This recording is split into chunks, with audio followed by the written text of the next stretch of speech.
There is a farm situated near the ancient city of Cadiz, on the southern coast of what we now recognize as Spain. Roughly 2,000 years ago, a man knelt down behind that farm in the cool morning air before two pits dug into the earth. One of those pits was steaming. It was filled with fresh manure, straw, and sweepings from the barn floor, all tossed together and just starting to break down. The pit right next to it was silent, dark, and crumbly. It carried the scent of a pine forest floor after a warm rainfall. That second pit was finished, and that completed pit is the reason the man kneeling there never had to step into a shop to buy a single thing to nourish his ground. His name was Columella, and he recorded in straightforward language exactly what he did at those two pits. We can still read his words today, verbatim, 2,000 years later. And here is the part I want you to reflect on for a moment, friend. What that old Roman was doing in that quiet, dark pit surpasses the bag of fertilizer you and I paid good money for at the garden center last spring. It wasn't because the Romans possessed some forgotten magic. It was because they understood one fundamental thing that we have allowed ourselves to forget, and the entire rest of the story depends on it. They did not feed the plant. They fed the soil, and the soil fed everything else.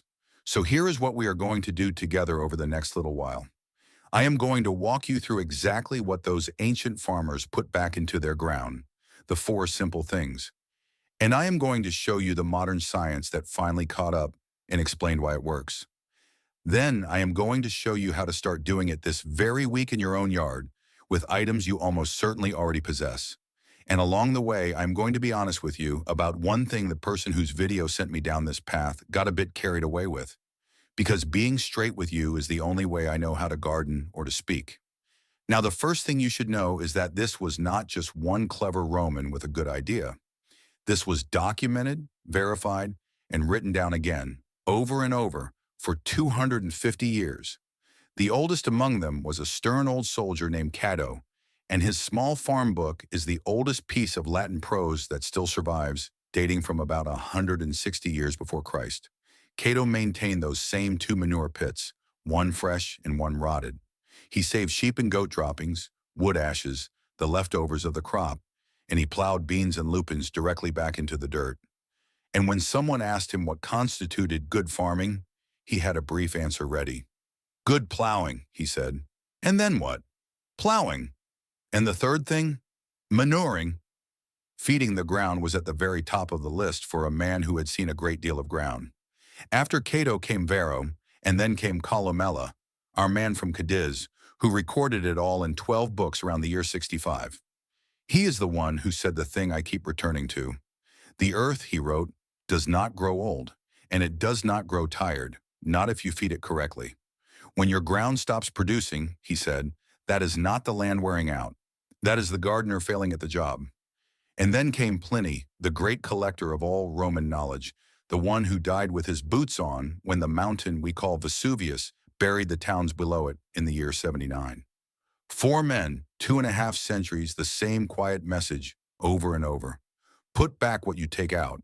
If that reminds you of anything, it might be the old farmer's almanac your father kept by the kitchen door, the one with the hole punched in the corner so it could hang on a nail. Same spirit.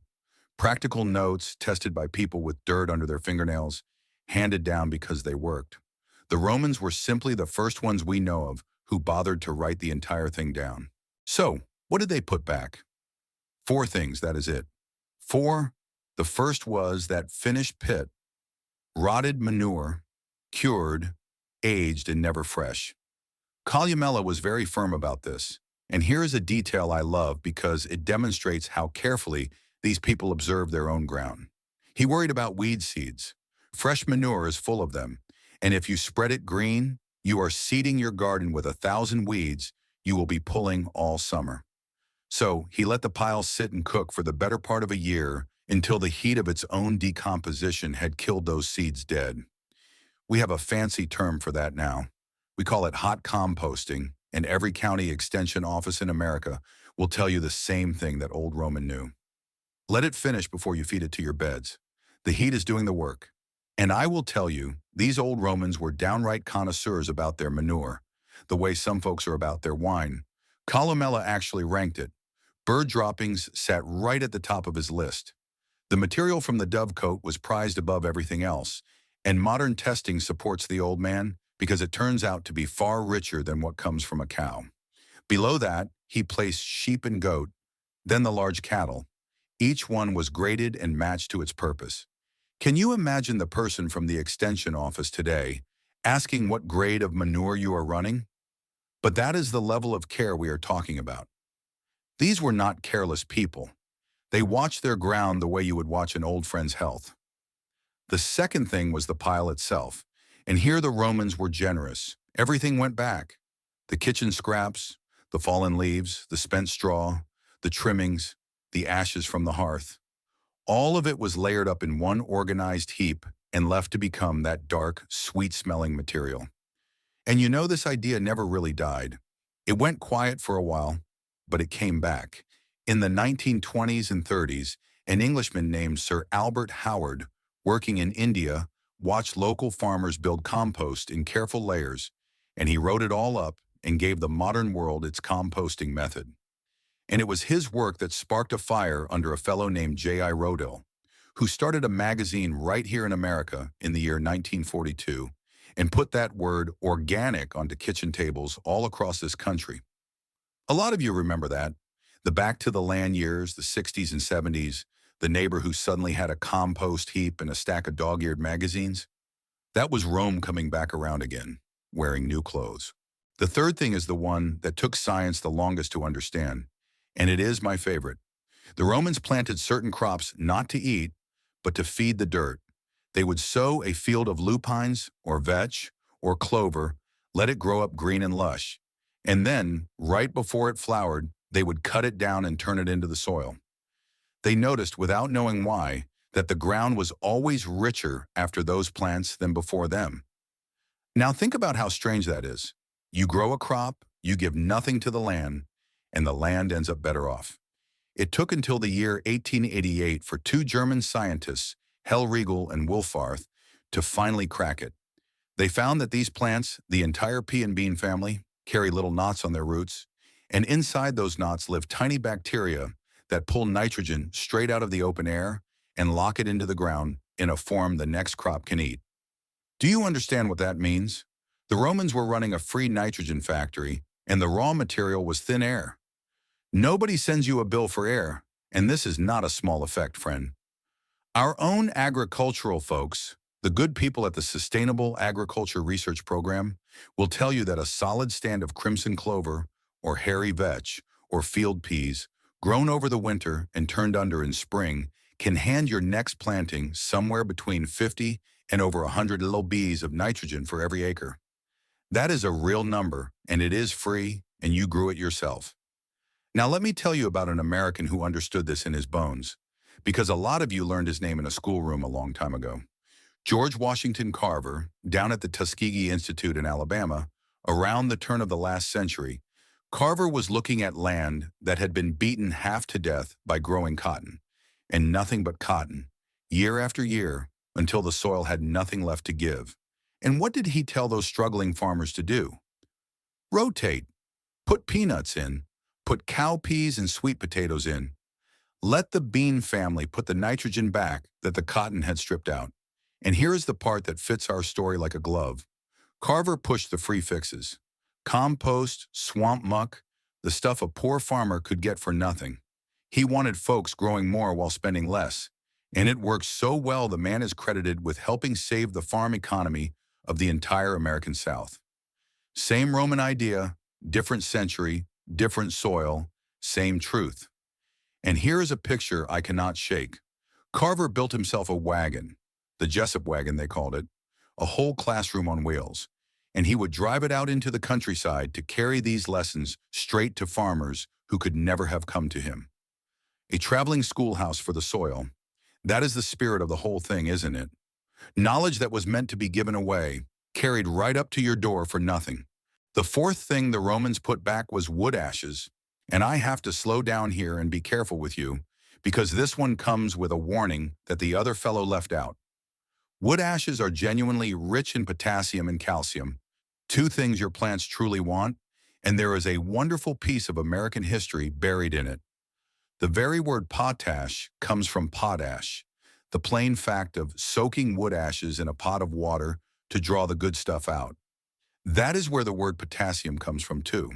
And the very first patent this country ever granted, signed by President George Washington himself in the year 1790, was for a better way to make potash out of hardwood ashes.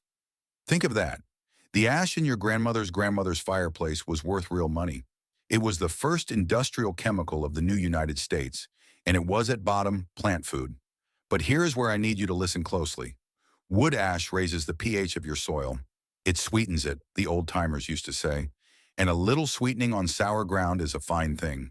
Too much is a real problem. So do not go dumping buckets of it around. A light dusting, worked in once a year is plenty. Test your soil first if you can. And if your ground is already sweet, skip the ash entirely and keep it well away from your blueberries, your azaleas, and your rhododendrons, because those beauties want sour soil and the ash will make them miserable. And one hard rule, please. Only ever use ash from clean, natural firewood. Never from painted wood, never from pressure-treated lumber, never from a trash fire. That kind of ash can carry poisons you do not want anywhere near your vegetables. That one is dangerous, and I mean it plainly. So there they are. Rotted manure, the compost pile, the green crop turned under, and a careful pinch of wood ash. 4 free things, and a 5th idea holding them all together, which is rotation. Never planting the same thing in the same spot 2 years running, so the ground never gets bled dry of the same nutrient over and over. Now let me stop and tell you the thing I promised to be honest about, because it matters, and because this is exactly the kind of thing that keeps our little corner of the internet worth your trust. There is a reason you don't hear much about any of this on the television, or in the glossy ads, or from the young man at the big box stores steering you toward the shelf. And it isn't a conspiracy, so don't let anybody sell you one. It's simpler and sadder than that. Nobody can patent a compost pile. Nobody can put a bag around a fall-sown clover crop and mark it up and sell it to you every single spring. There is no money in teaching you to make your own dirt, so the knowledge that costs a company nothing to let you forget quietly slips out of the conversation. Not hidden, just not sold. And a thing that nobody profits from selling has a way of disappearing from the advice we all get. That's part of why I make these. And it's why I put together a little written companion to go with this one. A free guide you can keep in print with a cover crop chart laid out plain, the wood ash safety card so you never have to guess, and a simple drawing of that 2-pit system so you can build your own. It costs you nothing. The link is down below, and there's a little square code on the screen you can point your phone camera at if that's easier. Grab it and it's yours. While you're down in that comment box, do me a kindness and tell me something. Did your father or your grandmother keep a pile out back? A heap behind the shed where everything went? I'd love to know what your people put in it and where you're gardening from. That's half the reason I love doing this. And I'm curious about something else too. Somewhere along the line, most of us traded that heap behind the shed for a drive to the store and a plastic bag. When did that happen in your family? Do you figure we gained something in that trade or lost something? I don't think there's one right answer, and I would truly love to read yours. All right. Now we come to the part a bag of fertilizer will never ever do for you, no matter how much you spend. When you feed the soil the Roman way, you are not really feeding your plants at all. You are feeding a whole living world down there in the dark. The earthworms pulling leaves down and opening up channels for air and water that no tool you own could ever cut. The fungi threading themselves out through the ground finer than any hair, reaching into corners a root could never get to, and trading water and minerals back to your plants in exchange for a little sugar. That soil is alive, friend. It is not a lifeless sponge that holds whatever you pour on it. It is a community, and the Romans were, without ever knowing the words for it, farming that community. And now I want to show you the proof, and I want to show it to you straight, the good and the surprising both. There is a field in England at a place called Rothamsted, where they have grown wheat in the very same ground every single year since the year 1843. Nearly 180 harvests, all recorded. On one strip, they have only ever fed the ground old manure. On the strip right beside it, only the bagged minerals. And here is what surprised even me when I dug into it. Over all those years, the wheat off the 2 strips came out roughly even, roughly the same weight of grain, The bag was not a fraud. The minerals grew wheat. So no, I am not going to stand here and tell you the Romans out-yielded modern fertilizer on the scoreboard of a single harvest, because the long records don't say that. And I won't tell you a story the numbers don't back.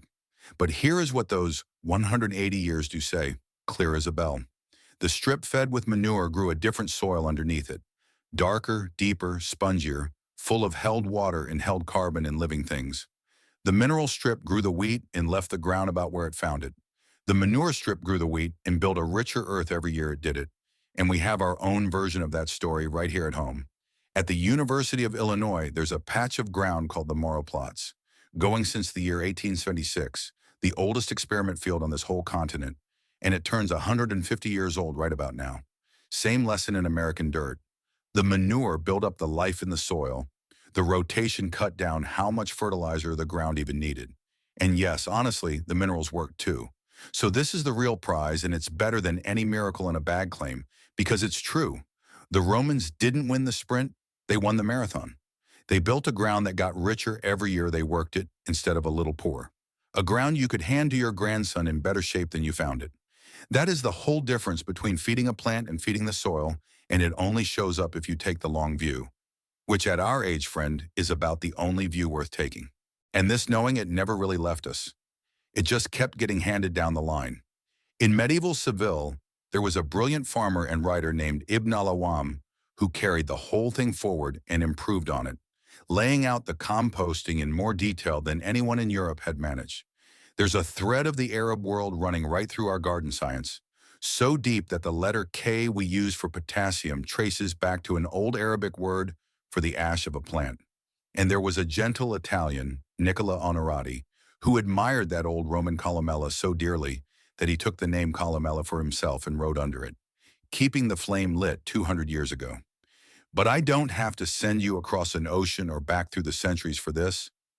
A lot of you lived it.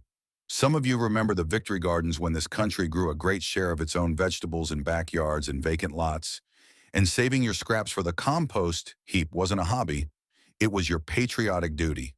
Some of you remember the man from the county extension office who'd actually drive out to your place, squat down, take a handful of your dirt, and tell you what it needed.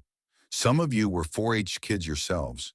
That was all the same Roman idea, alive and well, and wearing an American hat. But I'll tell you when this country forgot the lesson and paid for it, because it's a warning worth remembering.